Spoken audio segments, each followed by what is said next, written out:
This is Game Check. I'm Dylan and I'm with Toby and Rui. We're going to be reviewing episode 1 from the video game Sallyface.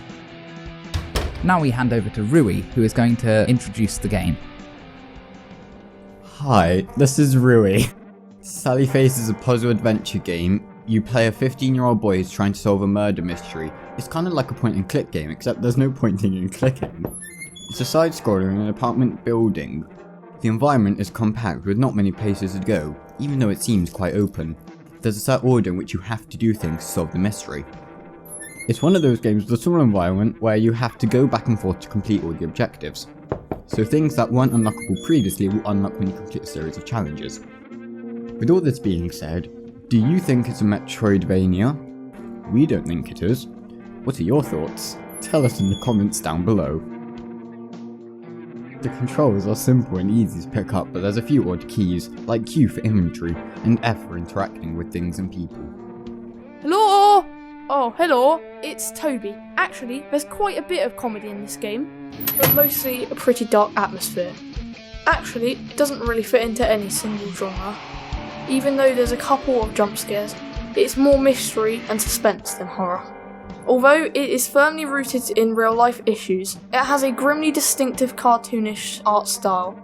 Dylan will tell you more about this, and the characters you meet, and the puzzles you need to solve. The art in this game is hand-drawn 2D, unpolished and deliberately rough-looking. Everything is from a single point of view, with everything in the scene placed in a flat background, with no reference made to anything existing behind the camera. It's fairly static, although there are small animations in the environment to give it a bit of life. The NPCs have a talking cycle animation, but there's no attempt at lip syncing. The player character, Sal, has a prosthetic face mask, so his talking animation cycle is just a head bob. Also, the background is sometimes blurred to make the characters stand out. This is a cinematic technique called shallow depth of field. The atmosphere in the beginning is very strange, eerie, creepy, and a bit gory. Later, there are some really grossly detailed and gory close-ups. Despite the apparent lack of polish in the artwork, it is actually very well worked out. For example, Larry's room is really well designed, with the decor telling the player a lot about his character. This game has a great variety of very distinctive characters. For example, there's a miserable patrolman guarding the crime scene who has some hilarious dialogue. He swears a bit, but it fits with the character and is narratively important. Then there's Mrs. Gibson, who's just as miserable. The great thing with her is that you can keep annoying her by knocking on the door, and she says something different each time. Charlie is a gross loner who collects glitter ponies. It's pretty obvious what they're supposed to be. Larry is another boy of Sal's age living in the apartment block. He's probably the most detailed character in the game, and there are some interesting things to learn about him. One of the ways the game really scores is how differently all the characters speak. All their dialogue fits brilliantly with their characters, and is very entertaining. Unfortunately, there's no voice acting. We think the game would be massively improved by the addition of some great performances. Ahead there lie tricks and traps and spoilers. When the game starts, we jump straight into it. This is a technique called the cold open. This technique is commonly used in TV series where you have a pre-credit scene, like a murder in a detective show, or an accident in a medical show. Player character is a boy with his face wrapped in bandages, with blood seeping through. He is trapped in the dark in a grim looking hospital room. It's creepy and you have no idea what's going on. Your first puzzle is to find the light switch. Then you have to find the key to escape the room. Once you escape the hospital room, you're in a nightmarish maze of doors, each labelled with a letter. Once you escape from here, you find yourself outdoors by a graveside.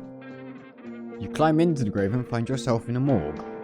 Here you meet your parent and learn about Sal's history and the shadow hanging over him. When you wake up, the boy is now a man. He's talking to a psychiatrist called Dr. Enon. From what the psychiatrist says, we infer that the boy/man's name is Sal. There's a prosthetic face mask on the table from which we infer that he is somehow disfigured. It becomes clear that the opening scenes were a nightmare Sal had recently. Dr. Enon asks Sal to tell him about the body from the apartment. The scene then jumps to a title card, A Strange Incident. The cold open is now over and we are now into the main narrative. The main game happens in a flashback. It all takes place in an apartment block. We now have what is known as a dramatic question. This is the thing that keeps the audience watching a film, the thing they want to know. What is the story with the body in the apartment? Sal's dad suggests he explore the building and make new friends. This is Sal's ordinary world, a world in which he has suffered some kind of disfigurement to the face. His mother has died and he and his father are trying to make a new life for themselves in a new apartment block. Unfortunately, there has recently been a murder in the building, but all Sal wants to do is fit in and make new friends. You explore the apartment building somewhat aimlessly, and you meet many different characters as we've described. Then you meet Lisa, the building caretaker. She suggests you meet her son Larry, and she gives you a keycard so you can access the basement in the lift. You become friends with Larry, who, you discover, witnessed a murder and the killer is Charlie. When we played through this section, we were genuinely surprised by this twist, because Charlie just seemed lazy and dim-witted. This is where the real game and real story kicks in. It would just be Larry's word against Charlie's, so Sal is tasked with finding evidence against Charlie. If you go against the normal trope of these kinds of stories and try to tell the police, you discover that Larry has a criminal record and wouldn't be believed, which averts the trope. So we now have a new dramatic question: can Sal find the evidence? If you want to find out, you'll need to play the game yourself. There's some very occasional swearing in the game, and some cartoonish blood, guts and gore. Also, some serious issues are dealt with, so overall we rate it 12+. To find out exactly why, see our review on commonsensemedia.org. Overall, we believe that this is a great game that you should definitely check out because of its interesting plot and characters. There are also puzzles that make you think and realise what is going on.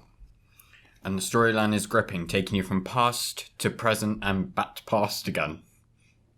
Thank you for watching this video, and remember to like, subscribe, comment and share the video. Goodbye.